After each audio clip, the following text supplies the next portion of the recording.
Recording. Hello, everyone. Welcome to Tuesday Notary Titans for Tuesday, November 3rd, 2020. What a crazy day to be here. Thank you so much for carving some time out of your very busy days. This is one of the highlights of our week, so I'm glad that we can still hang out together and do this. So thank you for being here. Our co-host, Laura Biewer, founder of CoachMeLaura.com, among so many other things. Laura, how are you and what are you excited about this week? I'm doing fine. Thanks for asking. And this Saturday's the day, guys. Next Tuesday, you won't have to hear me say it.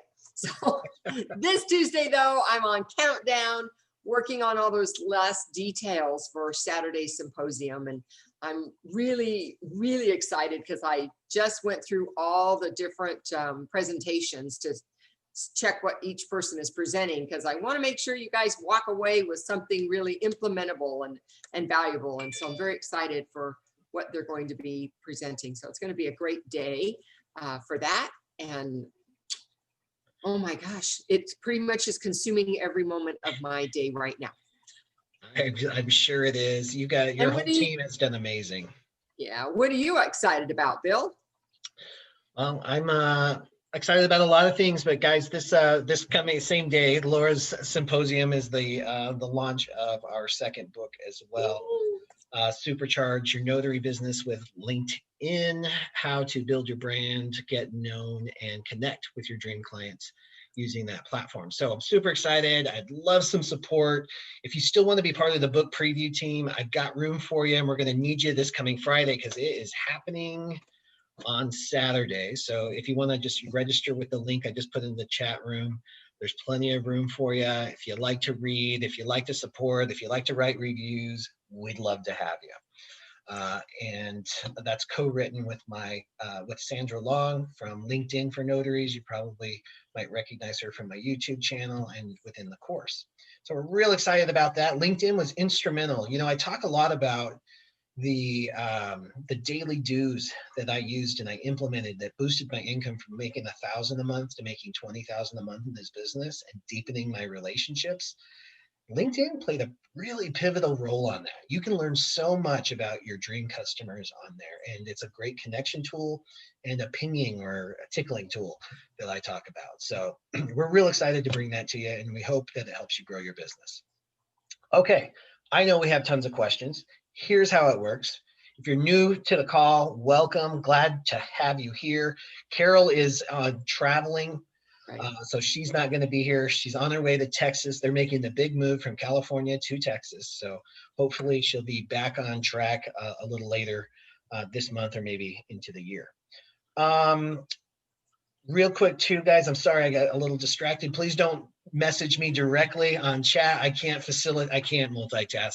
I can't chat and facilitate the call. So I'm not even going to read those. The chat is there for you to connect with each other, provide value, provide support. And there is a way that you can save the chat now. At the end of the call, just click the 3 buttons down in the lower right-hand corner of the chat window, and you can click Save Chat, and it will save the chat for you. Hey, Bill, where does that save it to? Good question. I have no idea. I assume it's a file that just downloads to your computer. Oh, let's give it a shot. Somebody tell us that in the chat. It saves it in Zoom, the Zoom application folder. It has a subfolder in there that it saves it in. You kind of have to dig for it. I'm not sure if you can change that to save it a different spot or not, but it does save it in the Zoom folder, so you have to kind of go in and search. Beautiful. I'm going to do it. Thank you. You lost me in subfolder, but I'm glad I'm glad you know what that means.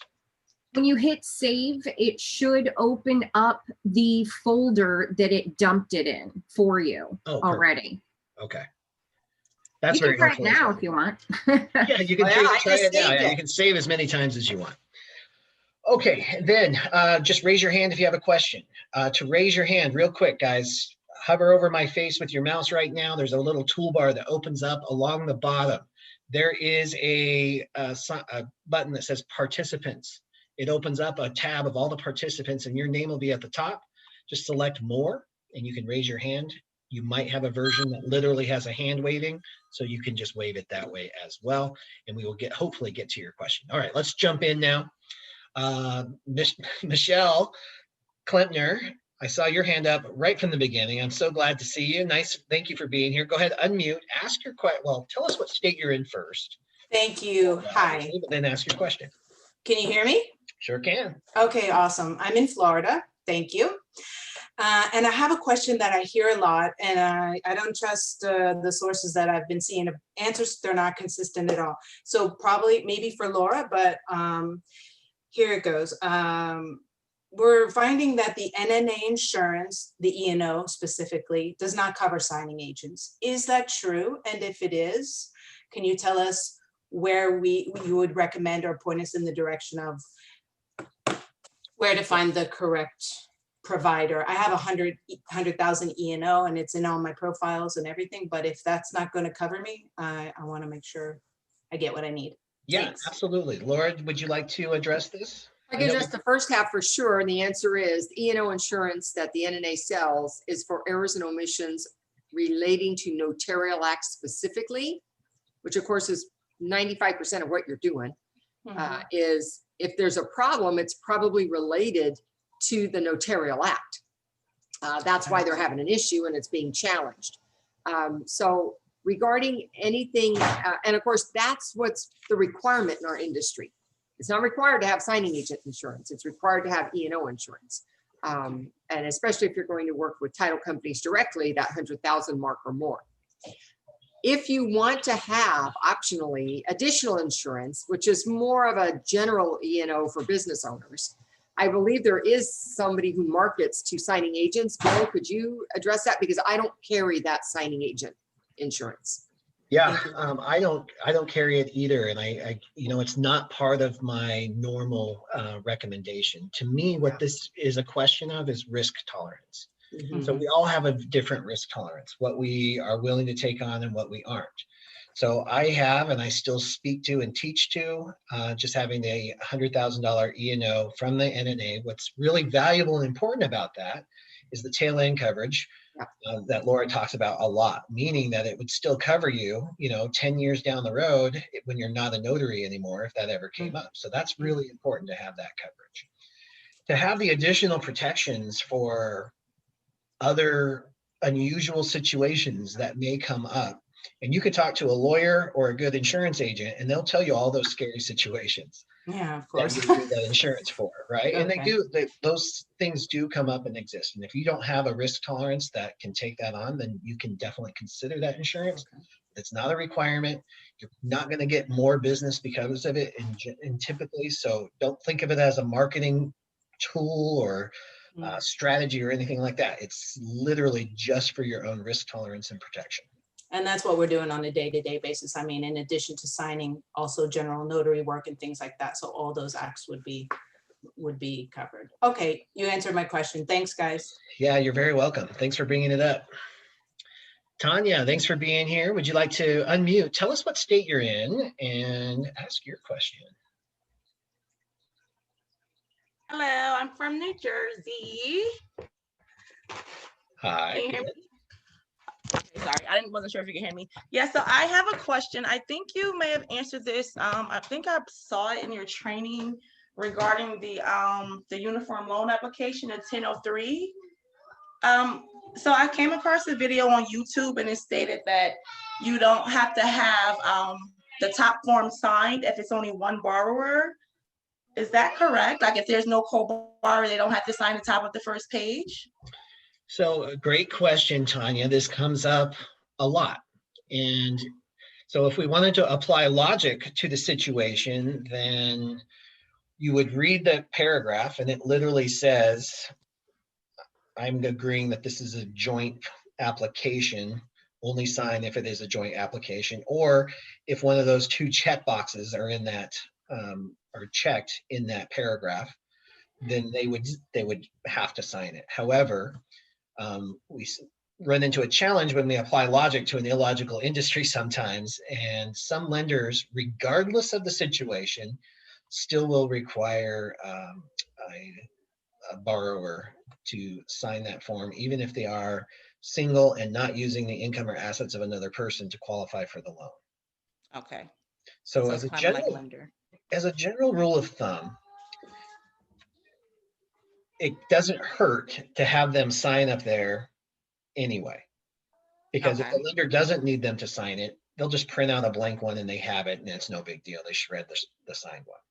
But if they require for their own internal compliance that be signed, then they've either got to send that to the borrower, have them print it, sign it, scan it back, or they'll send you out to fix it. Yeah, I normally always have it signed. I never had anyone say anything, but when I came across the video, I was like, because I guess I interpreted it differently to say if we were applying. So I was like, so should they be signing or shouldn't they? But yeah, I normally just have them sign it just to cover, be safe. Yeah, that's general guideline there. Laura, do you have a differing opinion or anything to add to that? No, I want to add something, but before I add that something about the 1003, Barb was in the chat and she just wanted to let people know that Carol has made it to Texas. She is in Texas, not available to be on our call today, but she has made it safe and sound. Sweet. And so just wanted everybody to know that. All right. Now about the 1003,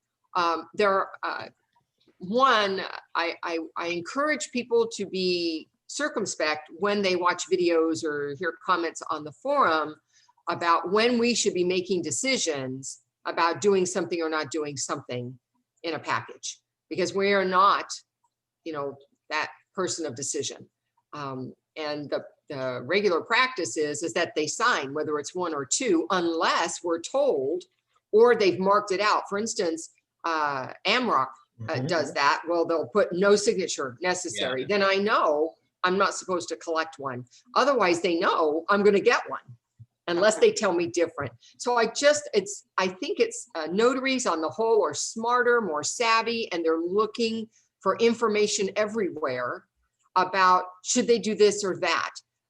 And the thing is, we want to be careful about questioning details about, well, should I get it or should I say, well, I know I don't have to get it, so I'm not going to. Only that lender wanted it, right? And now they come back to you. So here's the thing is, be careful. And I'm so glad you brought the question to our forum today, because we don't know who creates those videos. We don't know who's posting in the forum about their skill, their knowledge, and how well all of us can interpret what they meant.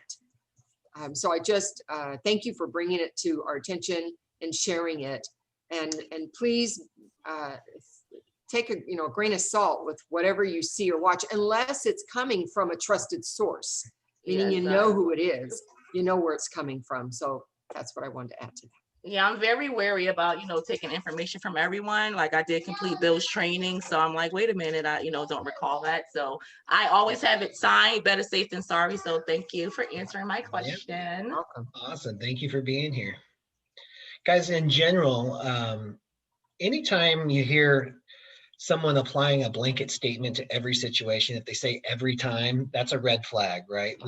We don't have a whole lot of every times in this business. So just know there's usually an exception. There's lots of gray area in here. It's very rarely black and white. Kendra Wynn, thank you so much for being here. You want to unmute, tell us what state you're in, and ask your question. Thank you. I have two questions, quick questions. One, the survey, I've seen places where it says you should always have them sign to acknowledge, even if there's not a signature line. But then I've seen other places that say not to worry about it. And I honestly have turned them in before hearing that without it being signed. Kendra? Come back. So I wanted to see if I get confirmation on when always. Yep. Kendra, so I think you talked so fast that you just went backwards on the phone. It was so fast. I usually love a fast talker, but I couldn't quite get that full thing. So when you say serve, first of all, tell us what state you're in. So a survey, like in a I think we're having a little bit of document, when a survey is like a picture of a survey is shown. Kendra, I think we got a little bit of a delay here. So Okay. if it's all right with you, I'll keep your hand up, but I think we need better reception. I'll come back to you. Sebastian Lopez, how are you in Texas? Hey, Bill. Hey, everyone. Hey. Hi. I'm doing pretty good. Sorry, I'm trying to fix my car. I have a question about witnesses. So I know there's the two main ones, the subscribing witness and the credible witness. And I'm trying to, I guess, be a bit more diligent on researching things. I've also heard, I had a signing about a week ago that had a document witness. It was for Louisiana property. So I guess, can someone re-explain the difference between those witnesses for me, just so I'm sure I have the right understanding of who everyone is and what they do? I think, Laura, what do you think? Can you address that? I mean, you already said the credible witness and the subscribing witness. Credible witness is a human ID, and we use that in the states where it's allowed as a replacement for hard card IDs when they don't have what's appropriate or you don't have personal knowledge. A subscribing witness is a substitute signer. So this is a person who's signing on behalf for the signer because the signer's not there. And so they're your substitute and they become your signer. There's that situation is, I think all 50 states has that type of witness, although you might not ever use it in your career. Document witnesses, which are most common, you will find when there's a line and it says the word witness on it after the signature line for the signers. And this, sometimes there are requirements. Typically, they don't give you any requirements. It's just going to be an uninterested party who watched the signer sign the document. And you would not, unless your state requires it, you would not be collecting their information. You would not have to get their ID. You may write who they are in your journal, say in the notes section. Might be a good idea that these were some document witnesses that were part of the assignment. But most states don't require you to collect that because they're not part of the notary process. This is a document requirement. Okay.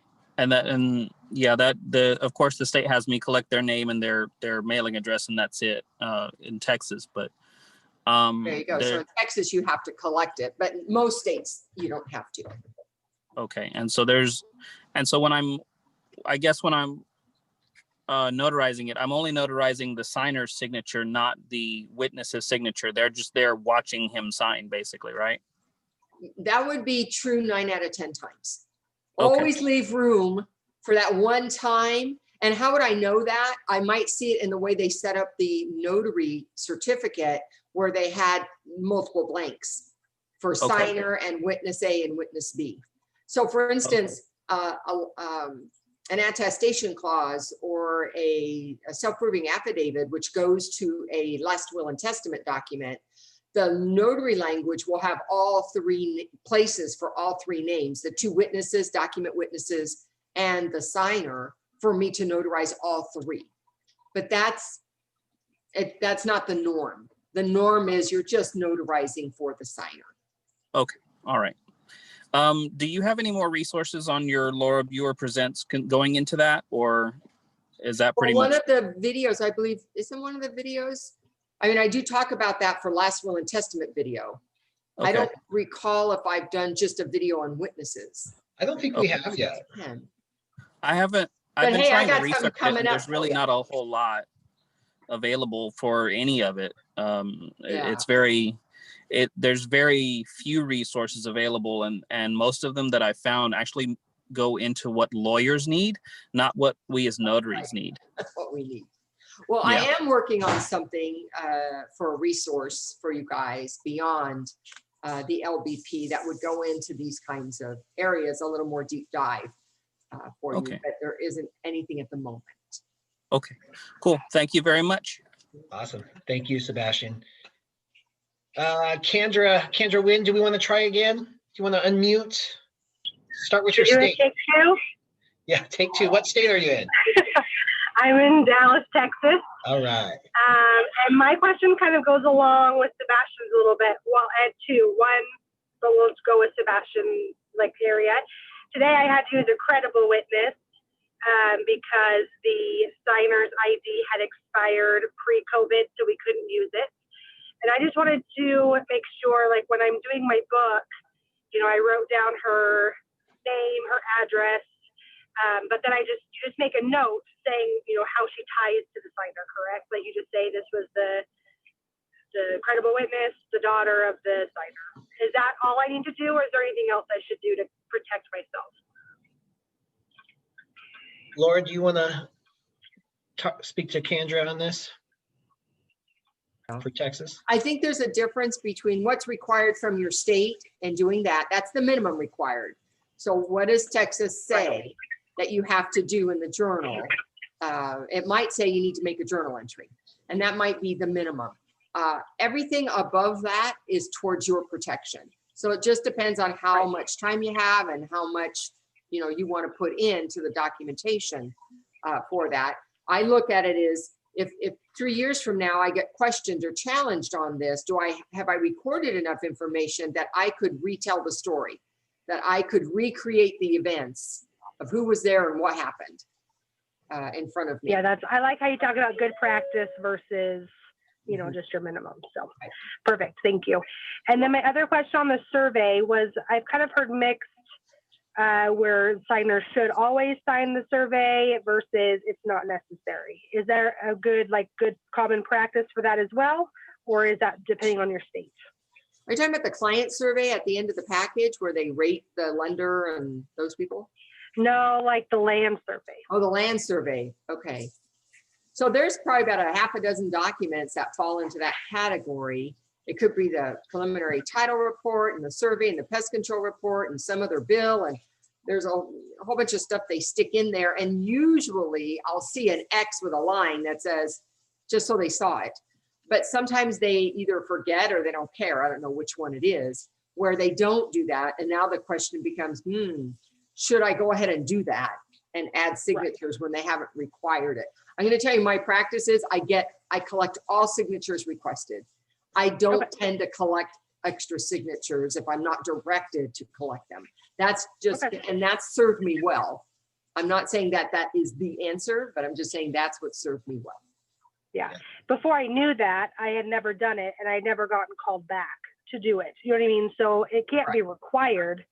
But I didn't know if it was one of those good practice, because sometimes it will say like accepted by and then a line. So I wasn't sure if that titles, you know, responsibility to accept or if that's the signers. So Bill? Well, if there's a stamp that says accepted or in a date or something, I assume that's for me. That's going to be for my signers on a document like that. So I'll have them sign or initial that, whatever it's called for on that. If there's not, I don't typically on the survey, I won't have them sign. Those surveys can be tricky, like Laura was saying though, because sometimes the preliminary title report's included in there, and there could be some sneaky signatures, like on page 1, sometimes it's on page 6. So you got to double check that just to make sure. But for the most part, and that's a good lesson too on the rubber stamps.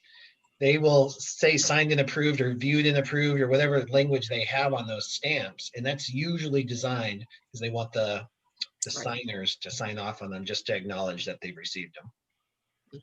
Awesome, thank you. And Bill, I wanted to say I'm loving your book. I'm about 3/4 of the way done. I get to one of your, pre-viewers, if you could call them, for the LinkedIn, and it's been awesome. So thank you very much for that. Thank you so much. I'm so glad that it's working for you. We're excited. Thank you, Kendra.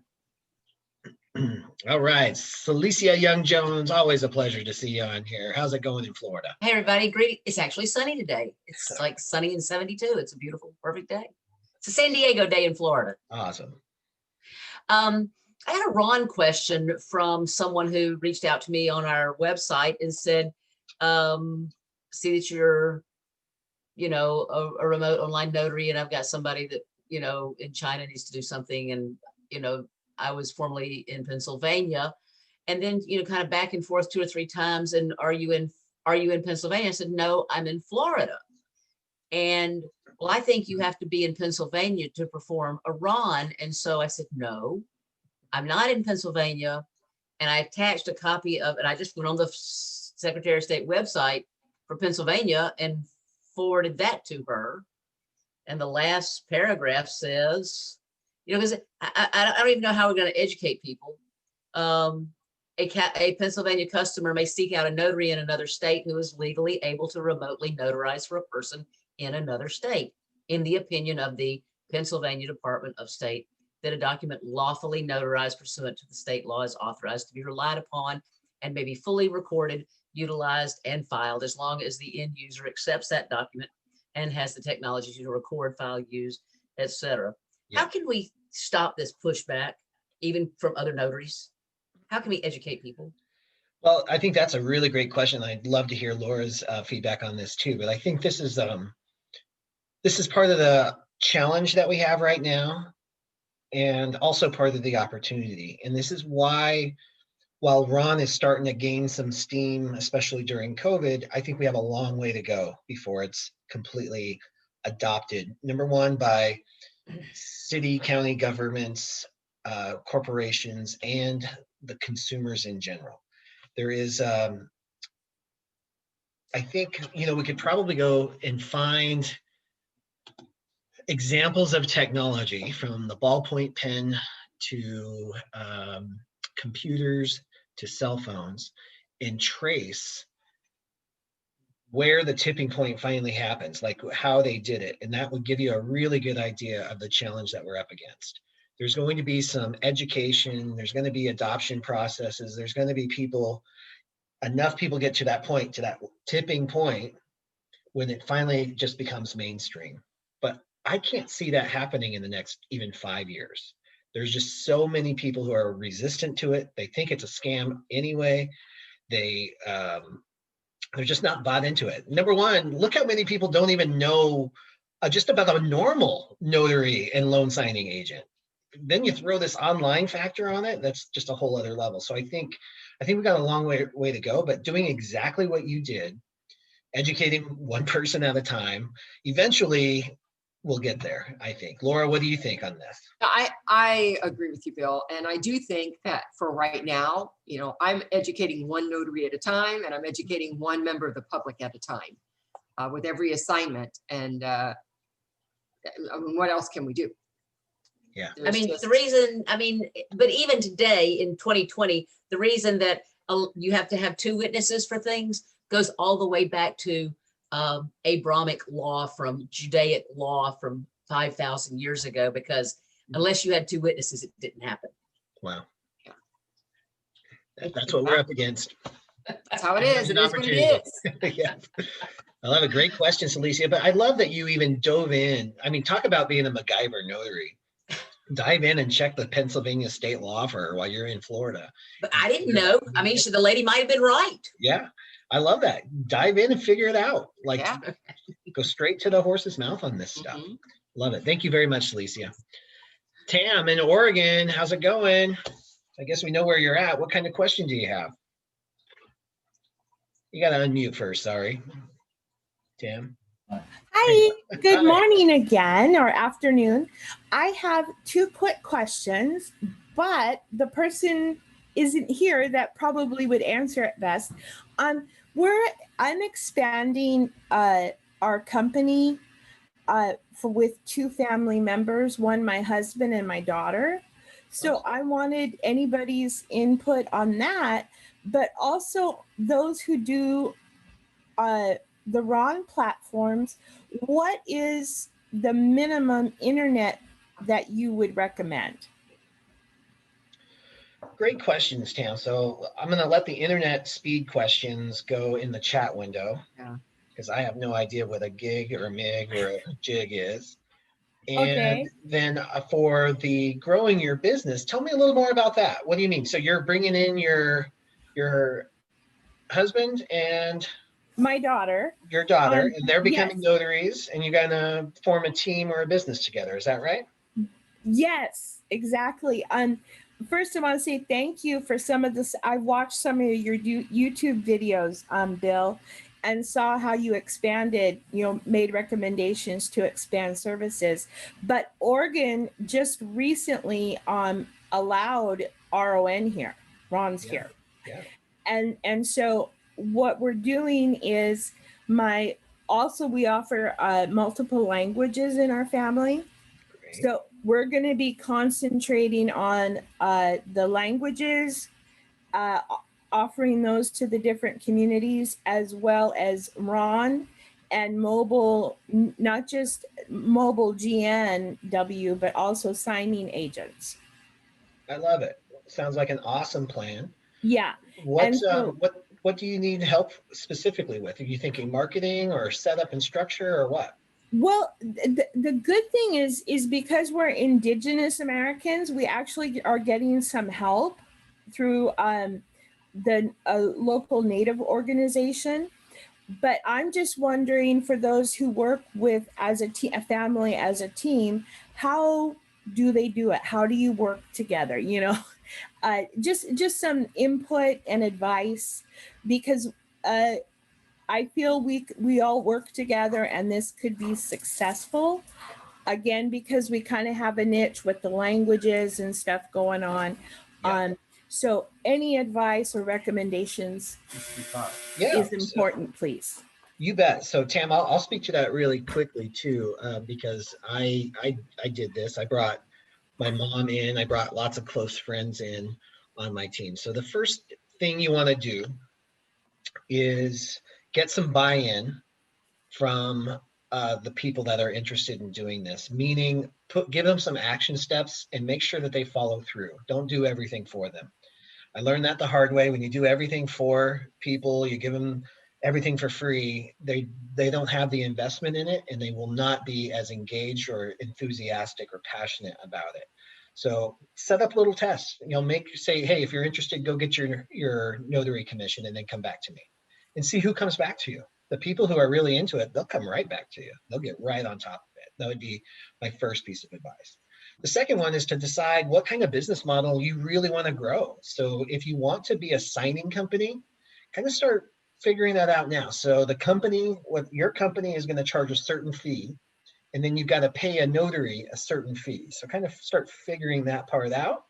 Or if all you want to do is refer business to each other and the company doesn't necessarily take a piece of the action, then that's a different business model. So figure that out in the beginning, because it's really difficult to give notaries that you bring on 100% of all the revenue and then change your mind and say, okay, well, now I'm going to be a signing company. So now you're only going to get 80% of the revenue. So you want to figure that part out in the very beginning.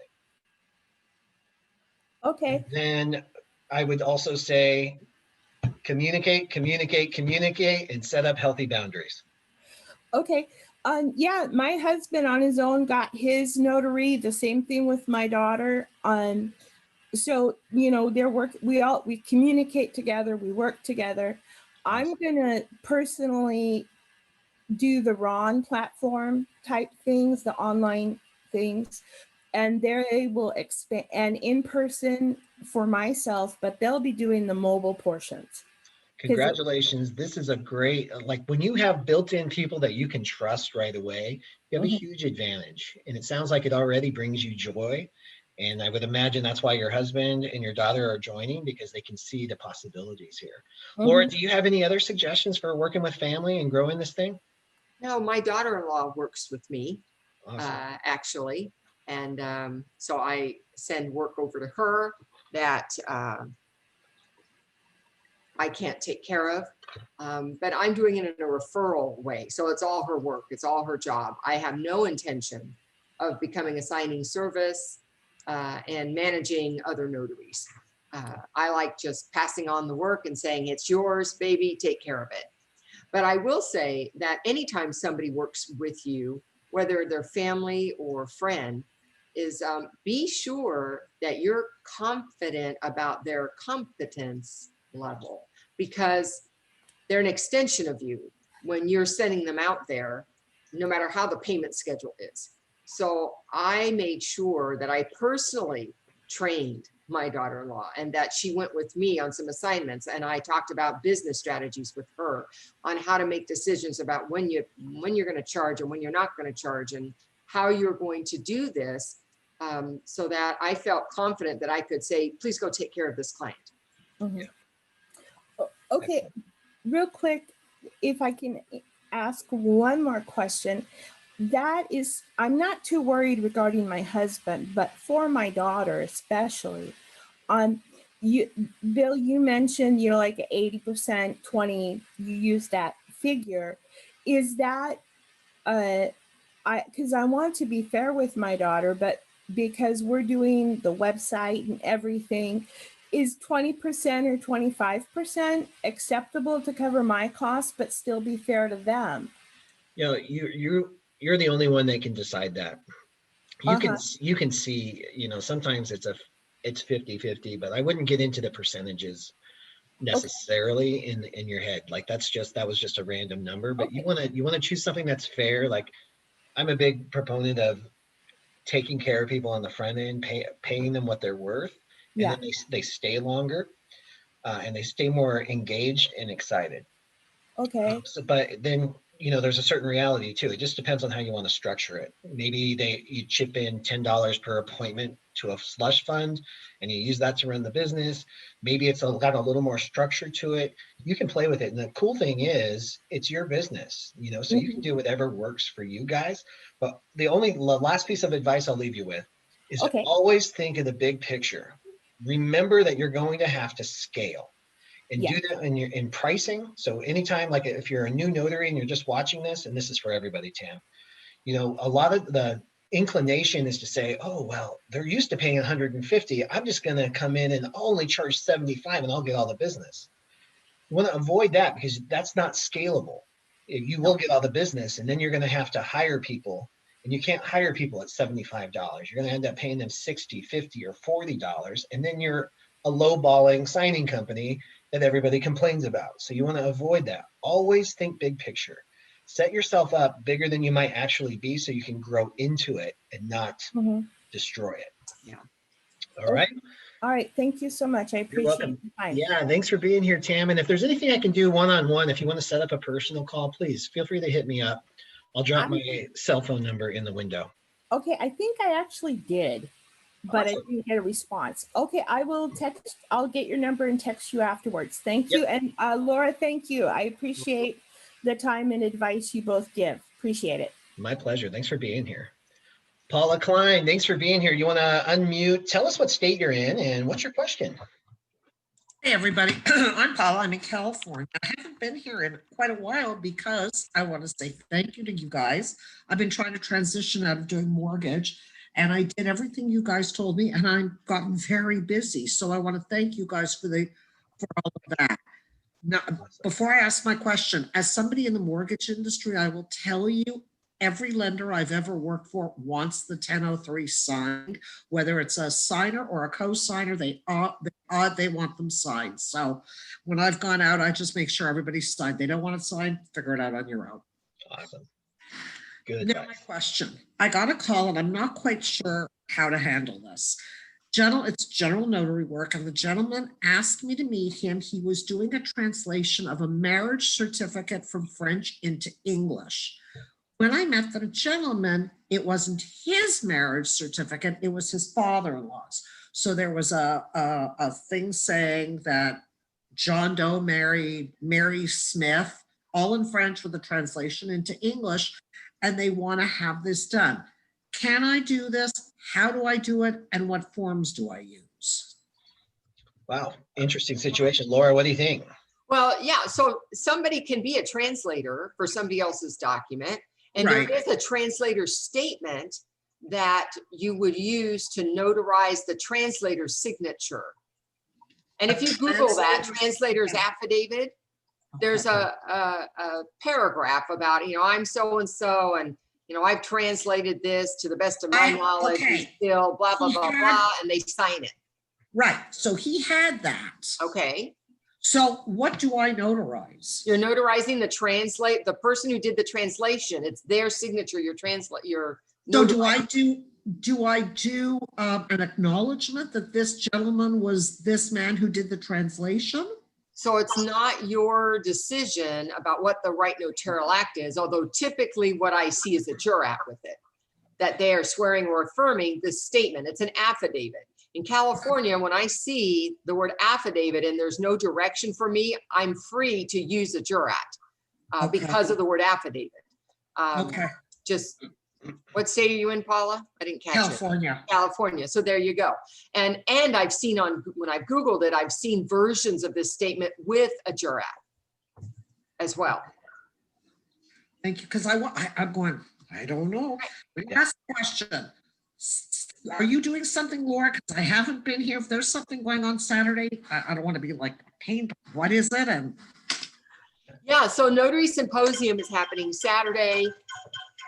My husband's phone just went off. Let me see if I can turn it off. And it is actually Friday night, Saturday, and Saturday night. I don't know if there's any seats left. There might be one. Maybe there's one. I don't know if the last one came through already. If you go to notarysymposium.com, that's the website. You can check out the details on that. Okay.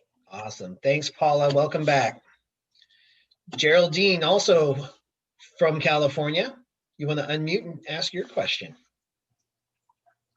Bill, I think it's Gerald Lynn. Yes, Gerald Lynn. Sorry about that. Sure was. Sorry. Thank you. Hello, everyone. This is more of a question for Carol, but I know she's not here. It may have already been asked, but I ran into a situation with one of our, sorry, can you hear me okay? Sure can. Okay, all right. One of a escrow officer, and I've been doing notaries for a while. It's in regards to crossing out the wording that is non-California compliant, and then attaching either an acknowledgement or a jurat. This is the first time I've come across it where I was told, well, you have to cross it out and write out, see it attach acknowledgement or jurat. Now, I know lenders are very particular with anything being crossed out, I used to work with loans. So, you know, and there was nothing on the instructions for the notary to cross out and say attach. But what in this situation, do you, because I've never done it, and it really hit me. So I'm like, am I doing something wrong? Do I cross out the full verbiage and then write out, California compliant acknowledgement or jurat? What do I do? All right, awesome. Great situation. Laura, or I see Carol dialing in as well. Would you guys like to take that? I just want to say hi from Texas. Hello. Oh, okay. Hey, Carol. Glad you made it. Gerald Lynn, so typically, and Laura, I think we can speak to this, but typically we don't strike out the certificate, but we do on the notary signature line, right? See attached certificate. Is that correct, Laura? Yeah, that would be the practice, would be not to strike the certificate unless you completed the whole certificate and then decided you couldn't use it. Then if I'd already done that much, I would strike it. Otherwise, I avoid striking. I write see attached certificate on the signature line, and then I attach my certificate. However, that's not a law. That's just the way I do it. It's how I recommend doing it. And if you have a request from a specific title company that says, we want it struck out, well, of course, I'm going to accommodate them because I'm not breaking any laws by striking it. I'm just trying to help avoid unnecessary markings on the document. Correct. But I've never had one tell me I have to do it, ever. Yeah, I hate to say I got caught off guard basically because, I mean, literally I was snapped at. Like, I felt like my head just went off my body. I was like, wait a minute, this is a first for me. So, you know, and I just felt like, what am I doing wrong? Because I would attach the certificate, the correct one with California verbiage, and then move on. I haven't had any issues until this. And of course, it was the first time I worked with this one title company. So, so thank you for the clarification. Yeah, you bet. Thanks for being here. All right. Great question. Weird situation. Yeah, sorry. And then one other question. I know Laura touched on it with our last TNT on the e-signings. And you mentioned something about having your electronic signature. Now with the e-signings, it's more, it's not the RON, if I'm understanding correctly, because I know California, we cannot do RONs. But when it comes to the e-signing, and can we do that here in California? I know you mentioned something briefly about it in our last, meeting. So can you clarify that for me, Laura? So an e-signing is just the tool is different. Instead of paper, I'm on a laptop and the document's on my screen. And instead of handwriting my signature, I have an electronic graphic image of my signature and my seal that has the same requirements as a traditional seal that I affix to the document electronically with keystrokes. Okay. The signer has to be physically in front of me. No, Correct. none of the rules of notarization in California changes. The only difference is I'm working on a laptop instead of on paper. I'm going to tell you to spend the money to buy it is fine. It's not that it's that expensive, but nobody's asking for it. Right. Okay. Right. So I don't know that I've invested my money yet because we're just not there. Yeah. Well, I have one because I'm a coach, because I need to understand how it works. But nobody's out there asking me for it. I actually have one company who had asked me if I was capable of doing e-signings, and with all the RON and everything, I went ahead and actually purchased my e-signature with my stamp. So I can use it and I can do e-signings, just not RON. Okay, perfect. Understand. Perfect. Right.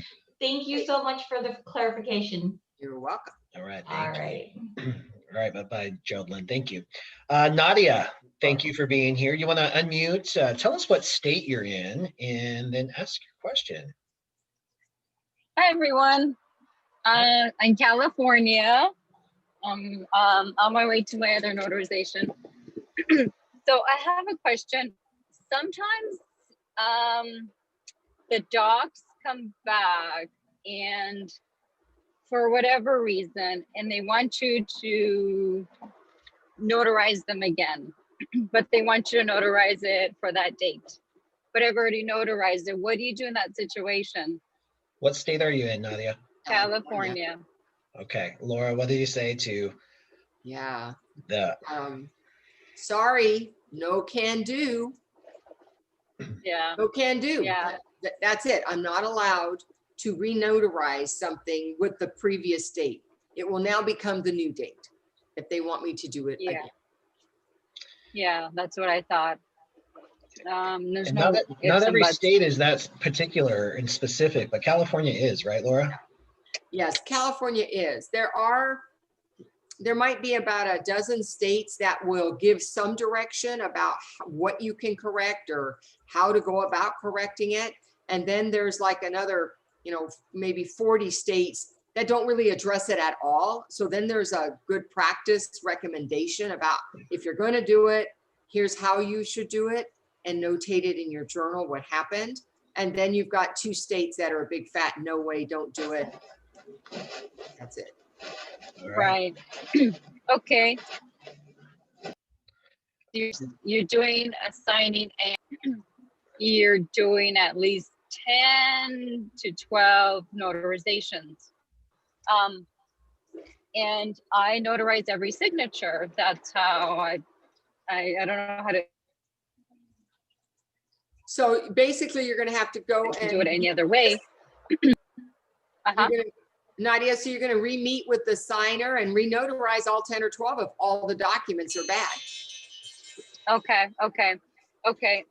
And then also separate question, when I am notarizing all the signatures, some notaries have said when I call like the signing companies and ask them certain questions, they have said that they don't notarize every signature. They just put it as part of the loan docs. Are you talking California? Nadia, are you talking about the journal? Yeah. Yes, in the journal. Yes. The journal. So the journal requires separate entries in California for each one of those documents for each signer.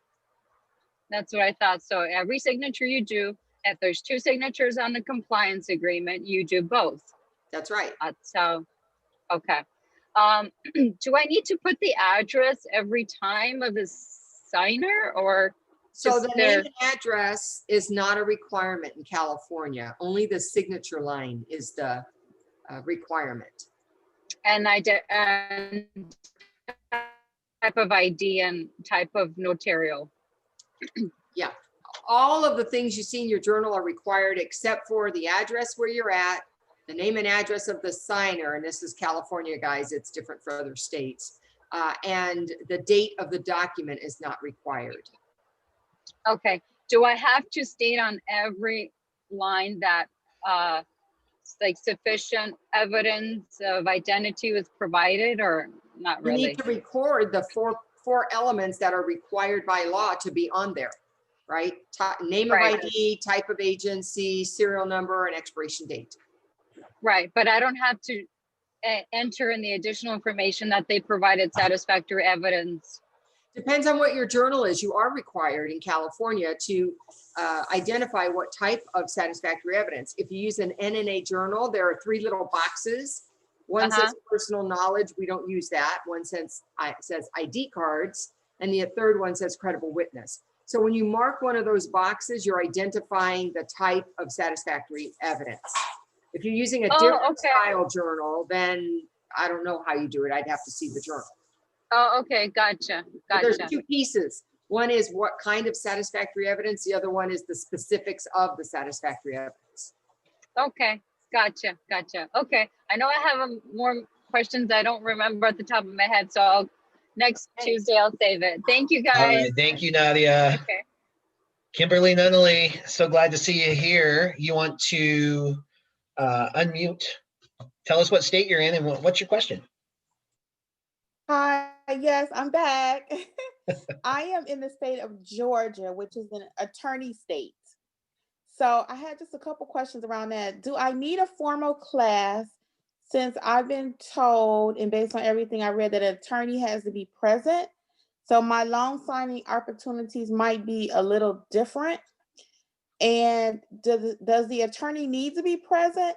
And what kind of opportunities to make money would I have in an attorney state? Yeah, great question. And, you know, we can't offer legal advice here, so you always have to do your own due diligence, of course. But I'd love for you to connect with Samantha Smith at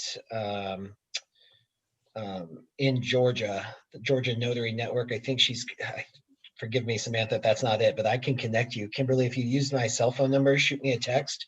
I'll connect you with Samantha. She's got a great little network of Georgia notaries that are coming together, finding ways to generate revenue, a lot of the different side hustles and things like that you can tap into. And the problem is, the challenge is that there's a lot of gray area, even in the way Georgia law is written. So you find Samantha's really dove deep in this and spoke to kind of the powers that be, right up to the Secretary of State and things like that, to find out exactly what your parameters are. And there's a lot of gray area there. So I'd like to connect you to Samantha so she can specifically help you with Georgia, if that's okay. Laura, do you have anything you want to commit to on there? Yeah, the other part of her question is, well, what other opportunities do I have besides loan signings? And of course, specialty notary work, there are no restrictions there for you. So you can be making money doing that. Absolutely. And I know field inspections are big out there. You know. Okay, great. Thank you, Kimberly.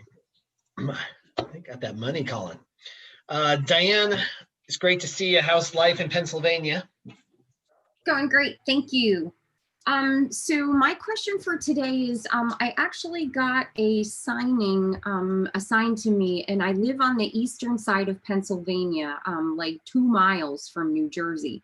And the signing is a refi in the state of New Jersey. So I emailed back the escrow agent and told them that they needed to get a notary in the state of New Jersey where the buyers are. So I looked on the New Jersey state website, and it appears that you cannot hold a notary credentials in more than one state at a time unless your business is registered in that state and you have a cross-state exception. Does that sound right? Well, I don't know what the exact rules are, but I'll tell you that in New Jersey, Pennsylvania, and New York, there are notaries that might even be on this call that have a notary commission in all three of those states. So even though you might have to do, I mean, usually you have to have some sort of physical presence, so they need an address of some kind. Right. And then I don't know about the acceptance or exception letter or anything like that, but it's worth looking into. You just have to follow the rules because it is 3 different commissions, so you have to remember 3 different state laws and adhere to all of those. So you got to play all 3 of those games if you want to do it. Mm-hmm. Right. Or do you know anything else on that specifically? No, same thing. Matt just put in there that the New York, New Jersey rule. Matt, you're saying that is what she's talking about, the exception. Yeah, when I was living in New York, you could have a dual commission if you did exactly what she said, which is you could live in one state, but you had to have a registered business in the other, and it could be vice versa. Right. Right, which means I need another set of books, another tax ID number, and all that other stuff. So it might not be worth it. My second, thank you guys. I appreciate that. Sure. The second question I had is gone. I don't know where it went. I'm sorry. That's all right. Wow. Okay. All right. Well, we're on our last 3 minutes, so hopefully maybe next week. Yep. All right. Thank you. Monica Orders. Thanks for being here. So I am in Tennessee and I have a question for probably Laura. I've just started recently marketing to estate attorneys, and I wasn't sure what price range to prepare to charge for estate packages and trusts and that kind of thing. And what state are you in, Monica? I'm in Tennessee. So what I'm going to tell you is that there's not a standard pricing that I can give you. There are a couple of different factors. One is what does it cost for you to do business? So where do you need to have a line so that you're profitable, right? Based on what the scope of work is for that kind of work. The second thing would be are there other notaries doing this kind of thing, and are they listing their prices out there? What's going on there? Another thing would be to not talk about price up front with the attorneys until you understand more about what their needs are. I don't like to lead off my price. That's really kind of the last thing. Sometimes it's not even discussed till the end when I'm ready to do the bill, because I'm more interested in what their requirements are, what kind of documents are typically in their kind of package. How long do they sit? Do they present the documents? Am I just going to be notary, or am I doing everything? I need to know a lot before I can even suggest what an appropriate fee would be. So I wouldn't worry so much about what's the right price yet. I think you need to know more about what are the services that they may require of you. So then you can start to figure out, you know what, I'm going to be at this table for an hour. Right. That's a different price than I'm there for 20 minutes because they just needed me to notarize 3 or 4 of the documents in the package. Gotcha. Thank you. Yep. Excellent. And then Monica, are you part of LBP? Laura Biewer Presents? I don't think so, no. So that's something that anybody on the call might consider is Laura Biewer Presents. It's a special training library just for specialty notary work. And in particular, Laura goes deep dive into living trusts, how to get them, the pricing kind of surrounding them, plus last wills and testaments, powers of attorney, jailhouse work, adoption paperwork, all of that stuff that you do in specialty notary work in super detail. Like sometimes the modules are an hour and a half, 2 hours long, but you will really get that training that you crave because there's some unusual situations. At notarycoach.com/LBP if you're interested. Guys, that brings us right up to 2 o'clock. I'm so sorry. We got a few people with lingering questions. If there's anything I can do one-on-one, please feel free to hit me up via text. Otherwise, we will see you here next week. Thank you so much for growing your business on a Tuesday and yourself. See, I can't even remember my own thing. I'm so tired. Guys, thank you. Laura, thank you so much. Thank you Really so appreciate you much. taking the time out, and we'll see you Bye. same place, same time next week. Bye. Bye-bye. Vote, vote, Don't forget vote. to vote. I voted.